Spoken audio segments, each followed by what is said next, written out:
Quelques secondes, elle va être en direct avec nous.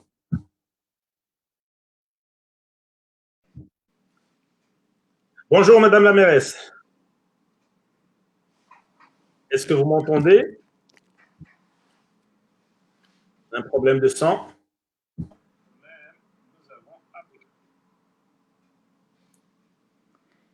Est-ce que vous m'entendez? Bonjour, est-ce que ça fonctionne? Oui, je vous vois et je vous entends très bien. Vous, est-ce que vous m'entendez? Ça fonctionnait pourtant tantôt.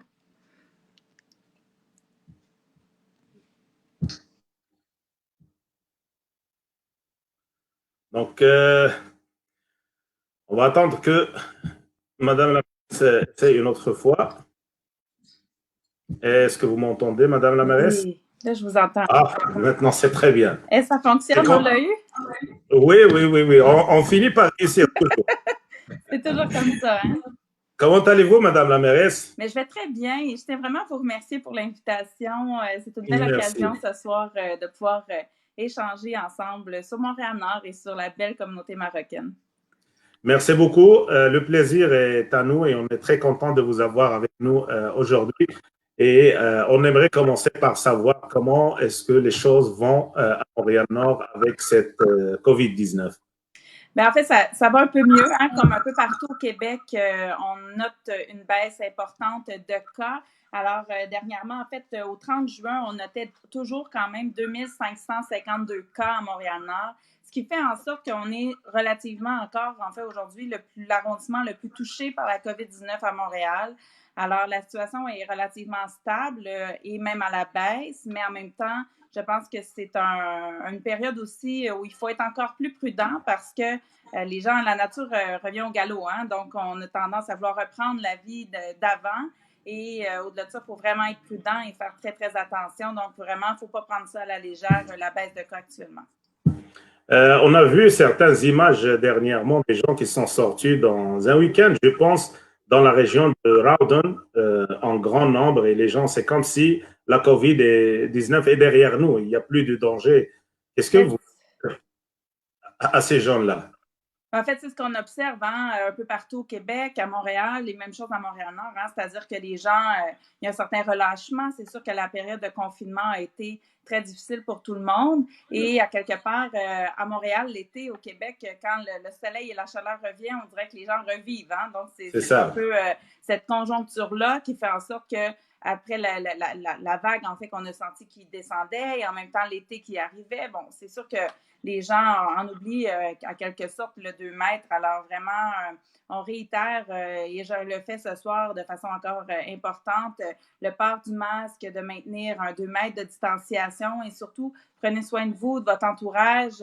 Il y a quelques minutes, je regardais dans les nouvelles et on notait qu'il y avait un bar à Brossard où il y avait, je ne sais plus, une trentaine de personnes qui avaient été infectées à la COVID. Donc, le virus est toujours là, hein? Le virus n'est pas parti et je pense que c'est vraiment dans cette état d'esprit-là qu'il faut continuer d'être, même dans cette période estivale où on a tous très hâte d'être à l'extérieur avec nos amis. Hein. Nous avons des gens qui nous regardent aussi de l'extérieur du Canada, Madame la mairesse. Ils connaissent Montréal, mais lorsqu'on parle de Montréal-Nord, est-ce que vous pouvez nous présenter la ville de Montréal-Nord, de quoi il est composé, surtout les communautés qui composent cette ville? Avec un très, très grand plaisir. Alors, Montréal-Nord est un arrondissement qui est situé dans le nord-est de Montréal. C'est un petit arrondissement en termes de territoire. On parle d'environ 11 km². Un arrondissement qui est relativement récent aussi. Donc, on parle d'une centaine d'années. En 2015, on a fêté notre 100 ans. Et c'était une ancienne ville. Hein? Donc, c'était la ville de Montréal-Nord jusqu'en 2002, quand il y a eu les fusions municipales, dont Montréal, qui a fait en sorte qu'on était fusionnés à la grande ville de Montréal. Alors, c'est un arrondissement qui est assez populeux, très dense. Donc, on parle d'environ 85 000 habitants dans notre arrondissement. l'arrondissement est un arrondissement souvent de transit. Hein? C'est ce qu'on lutte aussi pour faire en sorte que les gens restent chez nous. Donc, un arrondissement qui a vu plusieurs communautés s'y établir, que ce soit entre autres la communauté italienne, la communauté haïtienne, et dernièrement, dans les dernières années, on note une forte proportion de la communauté maghrébine. Beaucoup de Marocains, en fait, à Montréal-Nord, on a la plus forte communauté marocaine à Montréal, également algérienne, tunisienne, donc vraiment une communauté qui évolue aussi grandement. Alors, au Québec et au Canada, on fait les statistiques, en bon an, mal an, aux 4, 5, 6 ans, donc ça dépend. Et on note chez nous des transformations, des vagues migratoires très importantes. Entre autres, dernièrement, on a une forte communauté de la Turquie qui arrive. On le sait, il y a eu des problématiques là-bas. Donc, dans les dernières années, on a noté vraiment une vague importante en ce sens-là. Plusieurs Libanais aussi, plusieurs hommes d'affaires libanais. Donc, on a vraiment une communauté très pluriethnique, très diversifiée. Et en même temps, c'est ce que je vous dirais que ce qui fait notre plus grande richesse. Donc, ça fait en sorte qu'on a une communauté qui est très tissée serrée. Les gens se connaissent, se reconnaissent. C'est plein de petits villages à l'intérieur même de notre grand arrondissement. Donc, une communauté que je chéris depuis bientôt 18 ans. Alors, je me suis installée comme d'abord par le travail et en tant qu'intervenante dans un organisme communautaire. Et bon, j'ai fait plusieurs années d'implication et d'engagement dans la communauté et j'ai le privilège d'être la mairesse depuis 4 ans déjà. Le constat que tout le monde fait, que comment ça se fait qu'une si jeune peut être maire de Montréal, d'une ville au Canada, est-ce que vous pouvez nous parler de votre parcours qui vous a amené à devenir la mairesse de Montréal-Nord? Oui, bien, en fait, comme je le mentionnais, j'étais une personne très engagée, très impliquée. En fait, ça a toujours été comme ça. Et dès mon arrivée à Montréal-Nord, je me suis impliquée dans les différentes concertations avec les partenaires, avec les différents organismes aussi qui composaient notre communauté. Alors, j'ai été très impliquée, très engagée. J'avais pas nécessairement une ambition politique, je vous dirais, mais surtout de pouvoir transformer notre quartier, pouvoir faire une différence. Alors, je l'ai d'abord fait d'un point de vue communautaire, alors pour amener les gens à travailler davantage de niveau social, si je peux dire ça ainsi. Et à travers ça, j'ai toujours continué mes études. Donc, j'ai terminé mon bac en sciences à l'Université de Montréal. Et par la suite, j'avais déjà commencé une maîtrise à l'ENAP, à l'École nationale d'administration publique, lorsque je suis devenue mairesse en 2016. Je l'ai terminé ma maîtrise depuis. Alors, ça a été autant au niveau scolaire. Je suis allée chercher des outils pour pouvoir diriger, gérer des équipes et également de l'expérience. Donc, on parle souvent du fait que, des fois, les gens vont dire dans le milieu communautaire, oui, on fait de la gestion, mais ça donne un peu une perception que ça enlève une certaine valeur au travail. Alors qu'en réalité, le travail reste le même. Hein? C'est sûr que c'est une ampleur différente quand on gère une ville, un arrondissement. Il y a beaucoup plus de facteurs à prendre en considération quand on prend des décisions, mais il en demeure pas moins que ça demeure de la gestion, ça demeure une planification stratégique qu'on doit déployer avec des orientations. Et nos grands patrons, au final, de notre côté, du côté des élus, ben, c'est les citoyens. C'est eux qui nous valident ou qui vont nous corriger à certains moments. Donc, c'est vraiment un travail très, très important qu'on fait et que je me trouve très privilégiée de pouvoir faire. Vous faisiez référence à mon âge. Donc, j'ai été élue en 2016 à l'âge de 34 ans. Donc, si on fait le calcul, j'ai déjà 38 ans. Le temps passe vite. Encore jeune. Oui, ben encore, mais je vieillis quand même, c'est ce que je dis à tout le monde.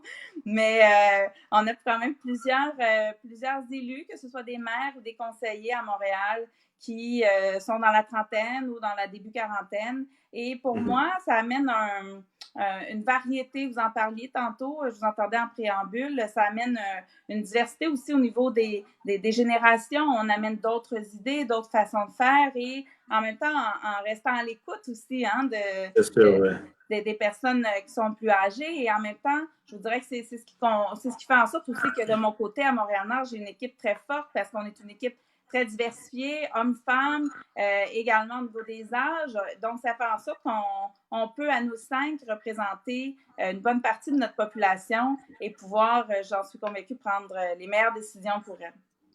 Avant qu'on entre en direct avec vous, j'étais en train de parler de ce problème d'âge. Nous avons, surtout en Afrique, et aussi en Asie, des présidents, des chefs de partis politiques qui ont 90 ans, qui sont toujours là. Oui. Comment vous avez vécu ça, le fait d'arriver à 34 ans et puis vous avez des gens devant vous qui doivent suivre vos directives qui ont 60, 65 ans? Est-ce que ça se passe facilement ici au Canada? Ben, comment dire? La question, elle est bonne. En même temps, je dirais qu'il y a un double enjeu à mon niveau, Mhm. de la façon, dans mon analyse, que je le perçois. D'abord, avoir 34 ans, ensuite être une femme. J'étais la première femme à occuper le rôle de mairesse à Montréal-Nord. Donc, c'est sûr qu'il y a des façons de faire, des façons de travailler qui sont très différentes de ce que les hommes peuvent, de la façon dont les hommes peuvent faire. Alors, c'est vraiment un double défi. Et je vous dirais en même temps que de mon côté, comme je le disais un peu plus tôt, j'avais été chercher aussi des outils au niveau scolaire, au niveau académique, qui ont fait en sorte que quand je suis arrivée comme mairesse, j'ai pu faire appel à ces expériences, les expériences que j'avais professionnelles, mais également au niveau académique, pour pouvoir faire face à la musique, comme je dirais.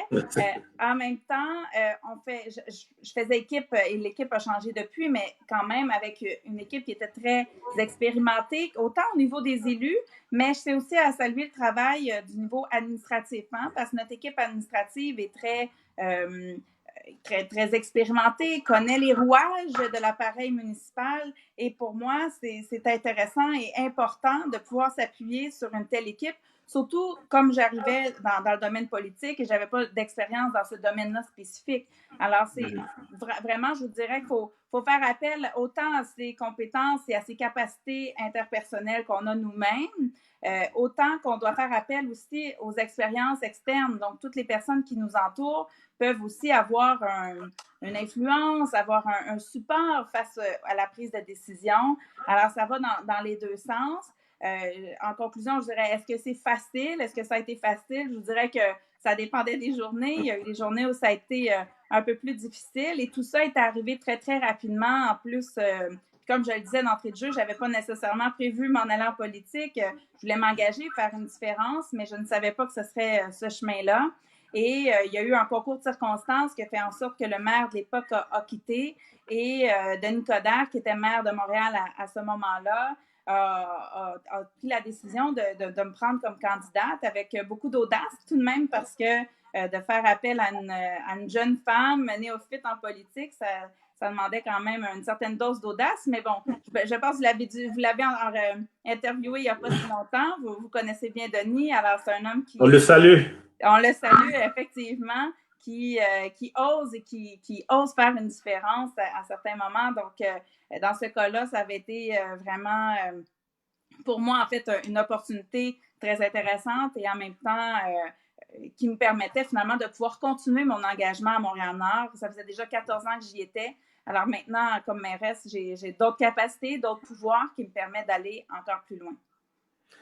On salue M. Denis Coderre et on salue tous ces leaders, ces politiciens qui croient à la jeunesse et qui donnent à la jeunesse sa chance et la preuve, elle est juste devant nous aujourd'hui.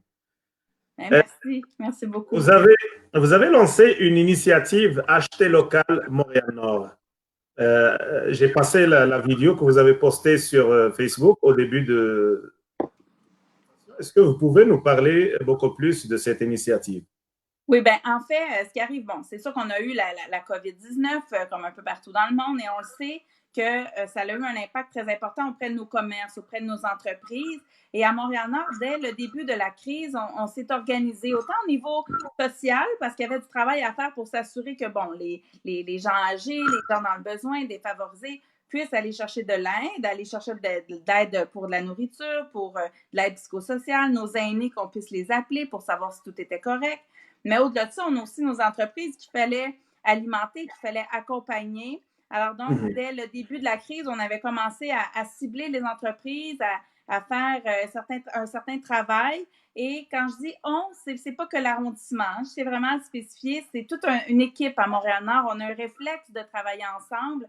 Alors, dans ce cas-ci, pour la campagne, c'est la CEDEC de Montréal-Nord, donc la Corporation de développement économique et communautaire, avec l'arrondissement et également avec la Chambre de commerce. Donc, ces 4 partenaires-là principaux avec le Carrefour Jeunesse Emploi et Impulsion Travail, qui sont 2 organismes qui aident aux chercheurs d'emploi. Alors, toutes ces 6 organisations-là ont travaillé pour mettre en place un plan de relance à Montréal-Nord qui compose plusieurs actions, dont la campagne d'achat local.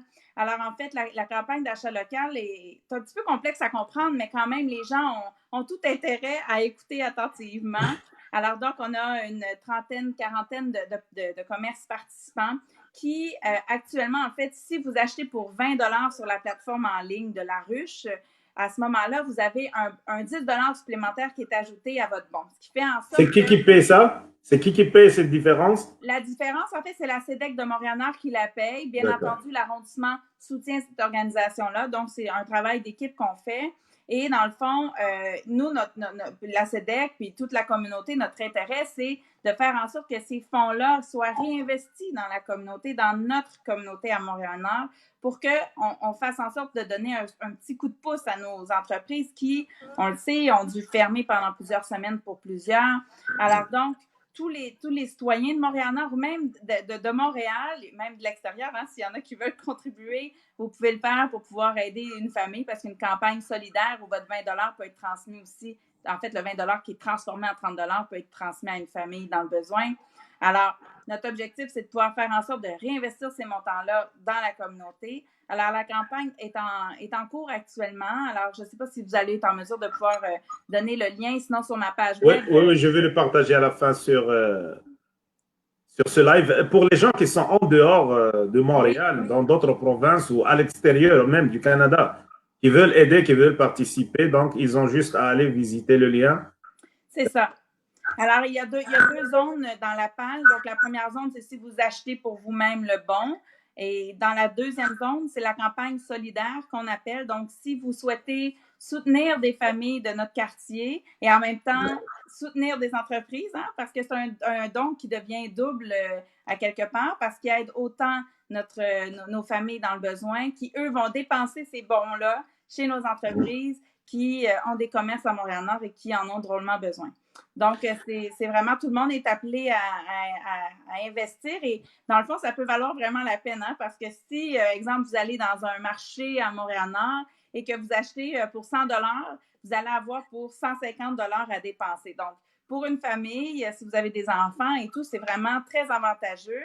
Et d'un autre côté, en même temps, ben, ça encourage nos commerces locaux. Donc, c'est une campagne qui est très, très bien et qui s'est vue dans d'autres arrondissements aussi à Montréal. Et de notre côté, ça nous semblait évident que c'était une alternative, en fait, une voie à utiliser pour pouvoir contribuer justement à cette relance de notre entreprise, de notre économie dans notre quartier. Vous savez, cette COVID-19, elle n'a pas juste des effets négatifs, elle a aussi des conséquences qui sont positives. Elle nous pousse à créer, à innover, à trouver de nouvelles façons de faire. Ça, c'est clair. Ça, c'est clair. Et ne serait-ce qu'en ce moment, de faire un webinaire, de faire une conférence comme ce soir, il y a quelques mois, c'était pas impensable, mais disons, c'était moins fréquent. Alors qu'aujourd'hui, on voit bien que le télétravail, que les conférences en ligne, etc., deviennent choses normales. Donc, je pense que la société est vraiment en train de se transformer au niveau du travail, au niveau de la relation interpersonnelle. C'est une grande révolution qui est en train de se passer actuellement. Vous avez parlé des communautés qui constituent plus ou moins Montréal-Nord. Vous avez cité la communauté italienne, haïtienne et aussi la communauté arabe.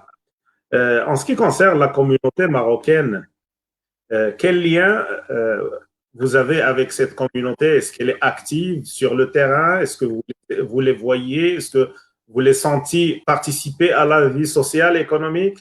Absolument. Absolument. Et je voudrais même que c'est un incontournable. C'est une communauté incontournable à Montréal-Nord. D'ailleurs, je vous dirais que quand j'ai été élue comme mairesse, ça a été une certaine surprise de découvrir qu'il y avait toute cette communauté qui rayonnait dans notre quartier. Alors, on a des gens très engagés, très motivés à s'investir dans le quartier de Montréal-Nord. Et pour moi, c'est une très, très bonne nouvelle parce que comme je le disais, on est Montréal-Nord, une communauté très serrée où tout le monde se reconnaît. et ils font partie de l'équation et dans le fond, ils sont présents autant sur la scène sociale, sur la scène économique également et sur la scène de l'engagement. Donc, c'est vraiment une communauté, un incontournable dans le quartier et c'est un privilège de pouvoir les représenter. Peut-on donner des exemples de personnes qui sont présentes? D'ailleurs, j'ai reçu un message ce matin d'une personne de Montréal-Nord que je vais vous lire. Il a su que nous allons vous recevoir aujourd'hui. C'est M. Abdelaziz Rzik. Oui. Et son message, il m'a dit bravo pour la rencontre de ce soir avec la jeune mairesse active, présente et très dynamique. Dans son arrondissement de Montréal-Nord, je témoigne des rencontres hebdomadaires initiées par notre amie Christine Black que nous faisons avec des élus du comité de tous les organismes, plus de 50 personnes qui tiennent place à ces rencontres. Donc, M. Rzik, qui est chef d'une organisation islamique dans Montréal-Nord. Dernièrement, je l'ai vu partager des photos, des vidéos sur la distribution de soutien qu'ils ont porté à des familles dans l'aide, surtout dans le mois de Ramadan. Est-ce que c'est vraiment quelque chose qui marque la ville de Montréal? Est-ce que vous jugez que l'apport de la communauté marocaine est quelque chose de positif? Absolument, absolument. Et en fait, Monsieur Rzik a été impliqué. D'ailleurs, je le salue ce soir sur ce live dès le départ, parce que quand il y a eu au début avec la COVID, vous vous souvenez, au mois de mars, on était tout le monde un peu sur le choc et on se demandait comment la suite allait se passer. Et pour moi, ce qui me semblait primordial, c'est qu'on arrive à faire des liens ensemble rapidement pour pouvoir mettre une base. Parce qu'au départ, à Montréal-Nord, il y avait une première crise qui était une crise plus alimentaire où on était inquiet par rapport à la situation des gens, est-ce qu'elle allait recevoir des chèques, etc. Par la suite, il y a eu des annonces du gouvernement fédéral qui ont fait en sorte que plusieurs ont eu accès à ce qu'on appelle la PCU. Là, donc, c'est un montant de 2 000 $ qui est donné à tous les mois à ceux qui ont perdu leur emploi. Mais au tout début, on ne savait pas. Et donc, il y avait beaucoup d'inquiétudes dans la communauté. Et pour moi, comme mairesse, ça me semblait primordial, comme je le dis, qu'on se rencontre, qu'on se réunisse sur des appels téléphoniques. Je dois avouer qu'au tout début, c'était un peu chaotique parce qu'on n'avait pas les outils nécessairement pour pouvoir faire les rencontres de façon beaucoup plus efficace. Après, avec les plateformes web, on a pris un certain air d'aller. Mais il en demeure pas moins que dès le départ, les gens se sont regroupés, les organismes, sous mon leadership, et ça a fait en sorte que par la suite, quand on a eu la grande vague de contamination et que le nombre de cas a augmenté, toute la communauté était déjà prête et mobilisée pour faire face. Et en parlant de M. Rzik, avec son organisation, avec le centre communautaire à Nour, ils ont fait une immense différence, justement, entre autres dans le cadre du mois du Ramadan, auprès des familles qui étaient dans le besoin, auprès des personnes âgées aussi qui étaient à la maison et qui ont été super bien reçus avec des plats, qui ont pu être soutenus là-dedans, alors qu'on sait qu'ils sont à revenus fixes, qu'ils ne pouvaient pas sortir de la maison. Donc, c'était des moments qui pour apporter un peu des petites douceurs à ces personnes et donner un peu de baume par rapport à tout ce qui était vécu.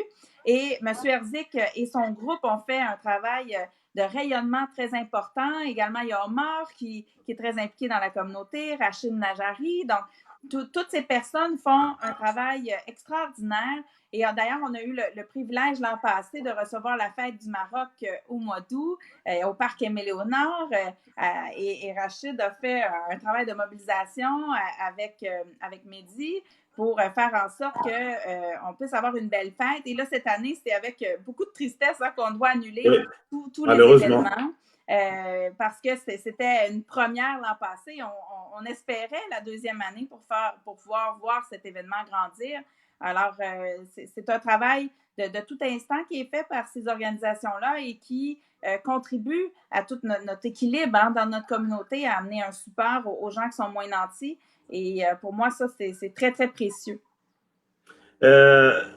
J'ai posé quelques questions à des gens de la communauté ici et ce qu'ils ont dit, c'est que Mme Christine Black est souvent présente dans les activités de toutes les communautés.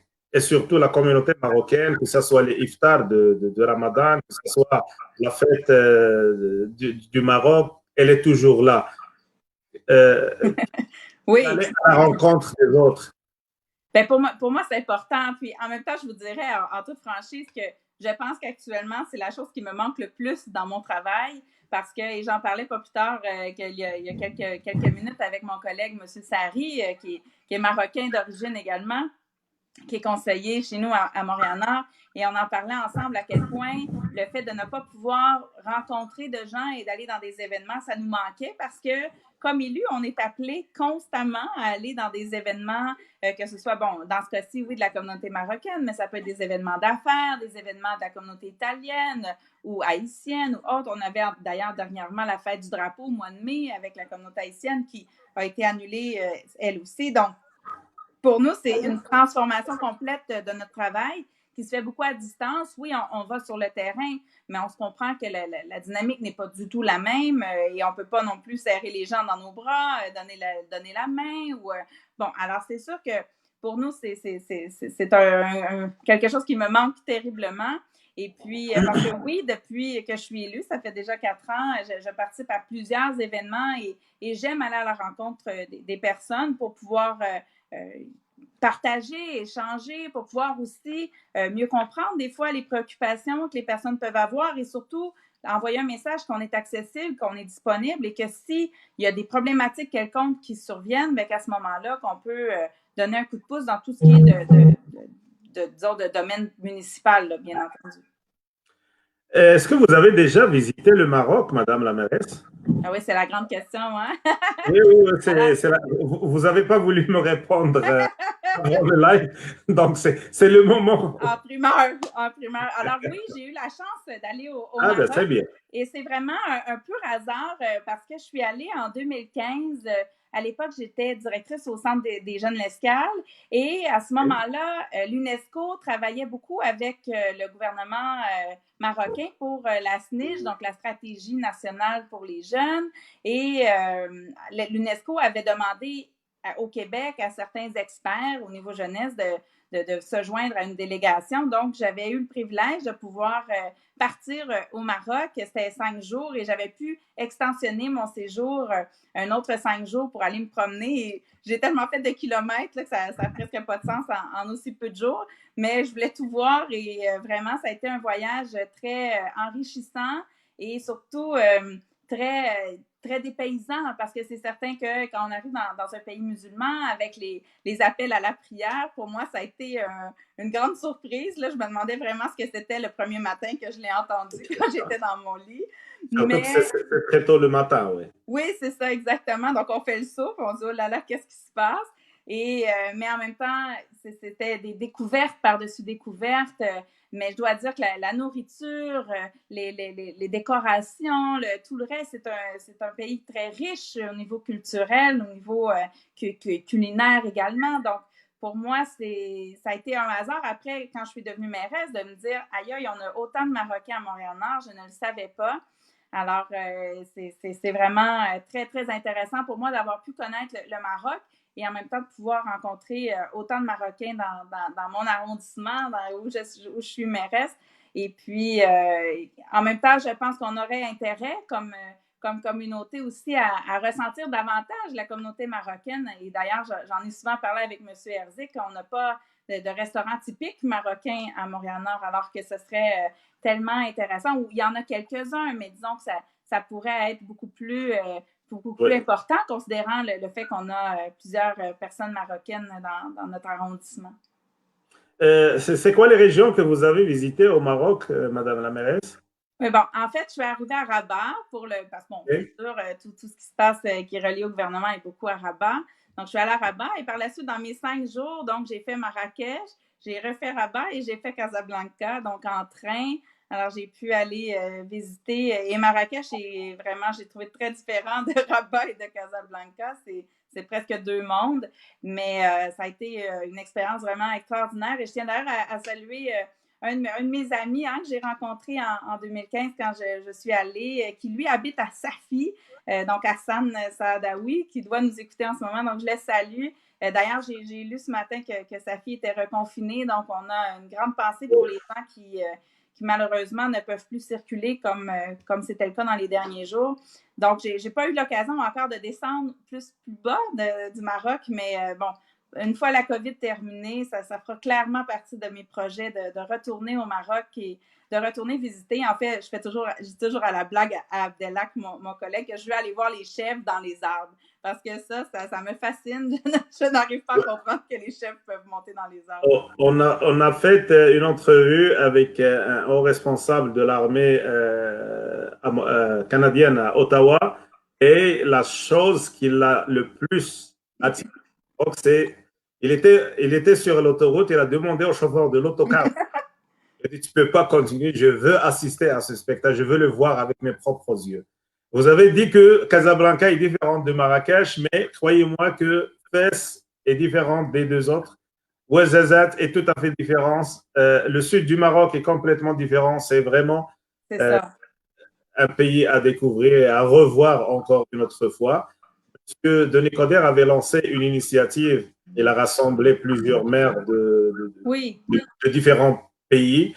Et je pense que ça serait peut-être une belle idée que ça soit une nouvelle initiative de la part du Maroc de réorganiser la même rencontre et d'accueillir les amis maires des villes du Canada et surtout de la région de Montréal.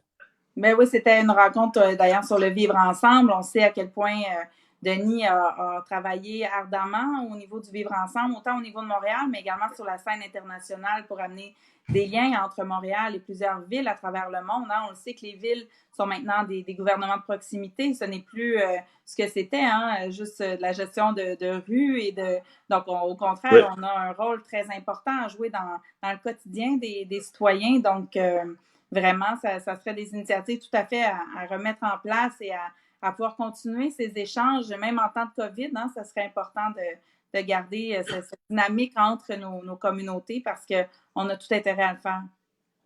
Merci infiniment, Madame la mairesse. C'est vraiment un grand plaisir. On peut rester jusqu'à demain à parler comme ça. Les gens ils vont rester là, ils ne vont pas partir.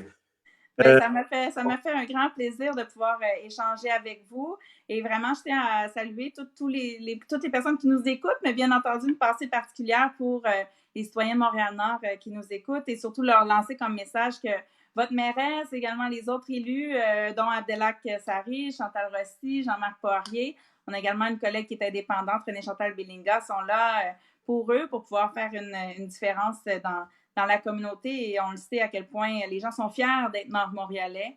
Alors, on les salue et on leur dit surtout allez encourager nos entreprises locales pendant ce temps-ci qu'on est en pleine campagne.